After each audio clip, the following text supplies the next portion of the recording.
Bakunzi b'ikiganiro umutsima w'ubugingo, ndabaramukije amahoro y'Imana aho muri hose. Ubuntu bw'umwami wacu Yesu Kristo bubane namwe. Igitondo ni ciza kuri uyu munsi mushasha wa kane Imana iduhaye, ubuntu bwayo kuri itariki ya 27 z'ukwezi kwa gatatu umwaka wa 2025. Ni umunsi mushasha, amahirwe mashasha, ivyizigiro bishasha, ubuntu bundi Imana iduhaye kugira ngo dushobore kurengana ivyabaye n'ivyashitse ku munsi waherukira. Rero turiko turiga uburyo budasanzwe bwo gushobora kubaka ibicaniro vyacu. Uyu munsi rero wa kane nashimye ko twibukanya hama dufata akanya ko gusenga. Twarabonye neza ko igicaniro ni ikibanza umuntu ahuriramo n'Imana, maze ishikanwa rikamubera ikimunywanisha n'Imana. Kandi hari amashikanwa y'ubwoko bubiri, hari amashikanwa mu buryo bw'impemu ariyo amatazirano, indirimbo, amashimwe, intahe. Hakaba n'amashikanwa y'ibifadika nayo nyene afise agaciro mu nyonga z'Imana kubera ko afitiye agaciro umuntu. Nico gituma rero ivyo bitubera akaryo ko gushobora kwegera intebe y'Imana. Rero banze ndabibutse neza yuko twabonye ko isi y'impwemu irongora canke ikora ihagaze ku gicaniro. Naco gituma hari isi y'impwemu zibiri, hari isi y'impwemu y'Imana, akaba n'isi y'impwemu ya Satani. Ariko ivyo bakora bose isi n'impwemu babikorana n'umuntu biciye ku gicaniro. Naco gituma twabonye neza ko iyo umuntu atubatse igicaniro ashobora kubeshwaho canke agasamburwa n'ibicaniro vyubatswe n'abandi bantu. Nico gituma rero turiko turabona uburyo bwo gushobora kubaka ibicaniro bishobora kudeturiza ibicaniro bitumanura canke ibicaniro bidushira hasi. Turiko turiga ku ntambuko zikomeye z'ubuzima bwa Dawidi. Nico gituma rero uyu munsi tubikuye kuri Dawidi, tukaraba ubuzima bwawe, tukaraba ubuzima bw'iwanje, turashobora kubona ahantu hari ibicaniro canke force runaka zishaka kudushira hasi. Natwe rero dutegerezwa guhagararira ubuzima bwacu biciye ku gicaniro kugira ngo dushobore gusambura ikintu cose gishaka kudushira hasi. Nico gituma uyu munsi rero ndifuza ko ndabasengera, ndifuza ko ndabarongora amasengesho kugira ngo kila muntu wese afate umwanya wo gusenga Imana imuha imbaraga zo kubaka igicaniro, kuko igicaniro kigizwe n'umwanya w'agaciro umuntu abana n'Imana mu kibanza yahisemwo, mu cumba ciwe, muri salo, canke ahandi hantu ashobora gusengera. None hakaba ikibanza kimuhuza n'Imana, kuko iryo huriro niryo riheza rikavutsa amasezerano adasanzwe. Ayo masezerano kandi ugasanga kubakira mw'isi y'impwemu, ugasanga ubuzima bwawe buriko buratera imbere, burakomera, buriko buragukirwa. Rero sinshaka kukwima amahirwe. Ikintu ca mbere umuntu ategerezwa kugira, kuko ubuzima bwose butangura ku gicaniro kandi bugahereza ku gicaniro. Rero ndashaka kuri uyu munsi dufata umwanya dusenge. Aho uri bishoboka, birashobora gusanga aho uri bishobora gufukama, basanga ahandi aho uri ntibishobora gufukama, wafata ekuteri ushire mu gutwi hama tujana. Aho uri ugasanga urashobora kwicara n'amahoro, position si ikonta cane, ariko umutima iyo wuguruye ubuntu bw'Imana burashobora gukora uko Imana ikorana n'umutima buri munsi. Rero ndashaka dusenge. Data, mw'izina ya Yesu Kristo uwapfuye akazuka, kuri uyu munsi mushasha uduhaye, amahirwe mashasha, akaryo gashasha, utwemerere tugushimire cane ko tugiriye ubuntu tuvyura amahoro, kuba twisanze twavyutse n'ubuntu bwawe. Ibyo rero turabigushimiye ko watuzigamye, ukaduteramira, ukatugwanira, kandi ukaduha uwundi munsi mushasha mu mahirwe n'akaryo gashasha. Izina ryawe nirihabwe icubahiro.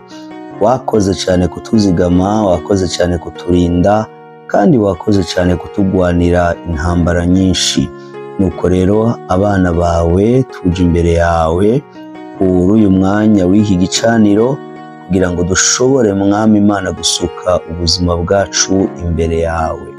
turiko turatahura ubushobozi, turiko turatahura agaciro, turiko turatahura akamaro ko gushobora kubaka imigenderanire yacu nawe mu buryo buhoraho. Ivyo rero bikatuzana ku gicaniro mu kubaho mu buzima bwo kwamiza ko mu gusenga, mu kubaho ubuzima buri bien connecte na wewe. Ni naco gituma rero mwami, ndabizi ko hari intambara ibuza abana bawe canke igwanya abana bawe ngo ntibubake ubuzima bw'amasengesho. Nanje rero mfashe uyu mwanya nsengera uyu muntu wese ariko arakurikirana zino nyigisho muri iki gitondo tumaze igihe turiko turaganira, turiko turigira hamwe. Nsenga ngo ubushobozi mwami n'imbaraga ziriko zirakubita hasi ubuzima bwiwe mu gutuma igicaniro kidashobora kubakwa ku buzima bwiwe, intege nke mu masengesho, ibimushira hasi n'ibindi bituma urutonde rwo gusenga rudashoboka. Ibyo bintu mwami Imana fatikanije nawe, ndasenze mu izina rya Yesu Kristo izo mbaraga zimukubita hasi zisambuke, zikubitwe hasi mu izina rya Yesu Kristo wapfuye akazuka. Ndasenze rero mu izina rya Yesu Kristo, gushobora kuba ari icaha cyo kiramubuza mwami gufata umwanya wo gusenga kuko adaheza ngo agire ubushizi bw'amanga, ukimuharire kandi ndasenze ngo wongere ukimubohore. Shobora kuba ari intege nke uyu munsi mwami Imana zituma ziterwa wenda no kutamenya gupanga umwanya wiwe neza, menye umwanya wo kuryama, menye umwanya wo kubyuka, menye umwanya wo gukora, menye umwanya wo kuruhuka n'uwo gusenga. Ndasenze mpwemu yera umuremere urutonde mu buzima bwiwe kugira ngo ashobore kumenya ibiza imbere kandi ashobora kumenya ibikurikira kugira ngo ubuzima bwiwe bushobore mwami gutegwa intege. Abandi nabo karema mwami ugasanga intege nke zihagaze ku bitero by'abadayimoni kuko badashaka ko bubaka ubuzima bw'igicaniro busenyura ibindi bicaniro babayemo. Nabo nyine mwami ndabasengera ngo izo ntege nke bifatiye ku bushobozi bwazuye Kristo mu bapfuye zisamburwe, maze ubuzima bwiwe bushobore gutegwamwo, bwubakwe ikintu gishasha ishobora kumuhesha mwami gukonsubiza ubuzima bw'amasengesho.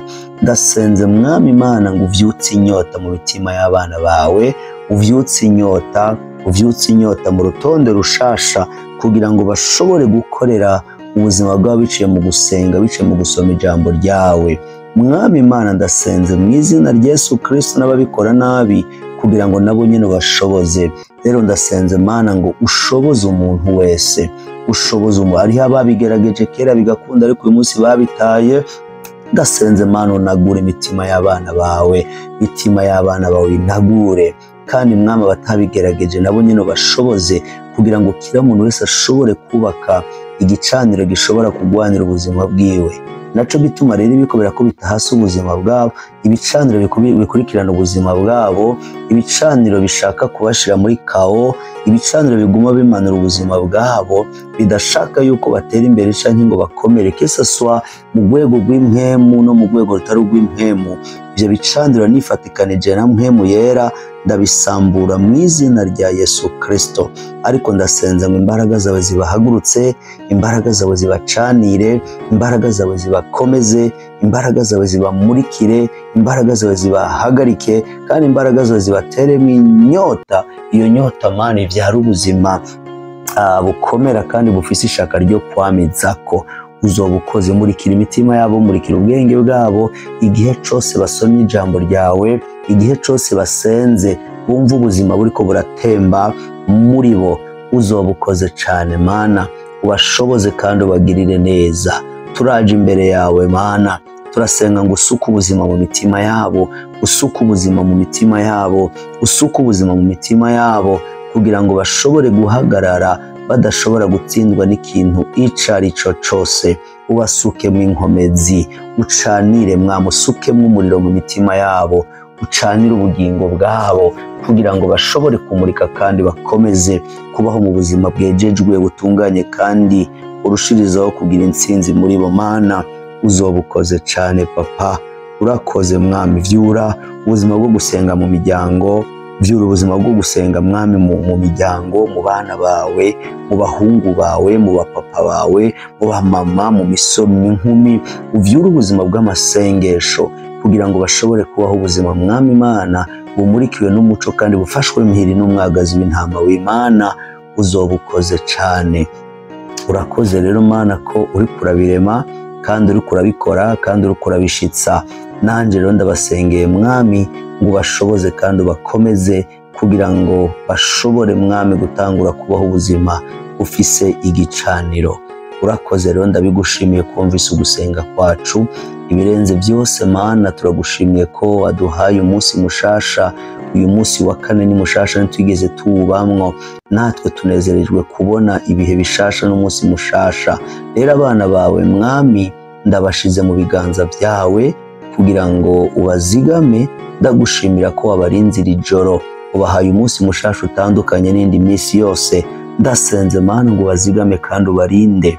Abagwayi bari hagati muri bo ubushobozi bwawe bakiza indwara, abababaye abariko baraca mu bihe bigoye ubushobozi bwawe Mana bubakura aho hantu kandi bubacira inzira. Abamaze igihe bariko bararondera ntibaronke, abamaze igihe bariko barastragulinga bivanye n'imibereho, ndasenze biciye mu bushobozi bwazuye Kristo mu bapfuye kugira ngo bagirire neza ubamurikire. Abariko baraca mu ngwara ndasenze ukuboko kwawe kubakize, kubabohore kandi kongere kubanagure. Abariko baraca mu bihe bigoye by'ubukene ndasenze ngo umuco wawe Mwami barasire kugira ngo ubereke ico bakwiye gukora, ubereke aho bakwiye gutera urusenga kugira ngo babere inyishu. Mwami Mana ndasenze ngo ibikorwa by'amaboko yabo bihezagirwe, abadandaza ubahezagire, ubahe ikiganza ciza mu rudandazwa, abanyakazi ubahe ikiganza ciza mu kazi, abarimyi ubahe ikiganza ciza. Mwami Mana abanyamyuga ubahe ikiganza ciza, n'abatarashobora kuronka akazi bakibeshwaho n'inzira za manu nabo nyene Mana bagiganza ciza kugeza umunsi uzobashikana kuri Rehoboti. Dukomeza gusengera imirima kugira ngo duha akavura gakwiye n'akazuba gakwiye muri iki gihe nyene. Mwami Mana turasenga ngo tugirire neza, turakeneye kubona umwimbu mu gihugu cacu, turakeneye ko abarimyi baronka umwimbu.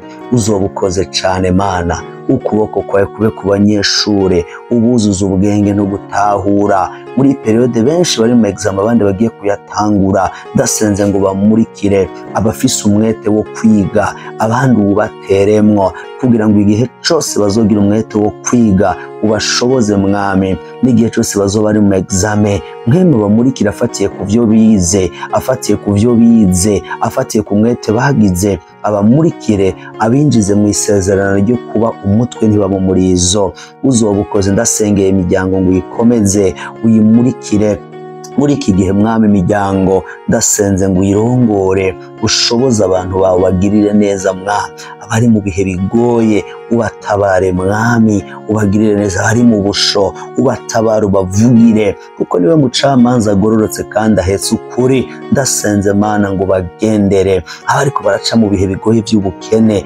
Mana ubamurikire. Ikiganza cawe gihagurutse ubwoko bwawe Mana kibagirire neza. Uzobukoze cane. Abariko barakora Mana ubahe kubona ivyo bariko barakorera, abadandaza Mana ubahe kunguka, abarimyi Mana ubahe gutera imbere. Umuntu wese agira ikiganza ciza.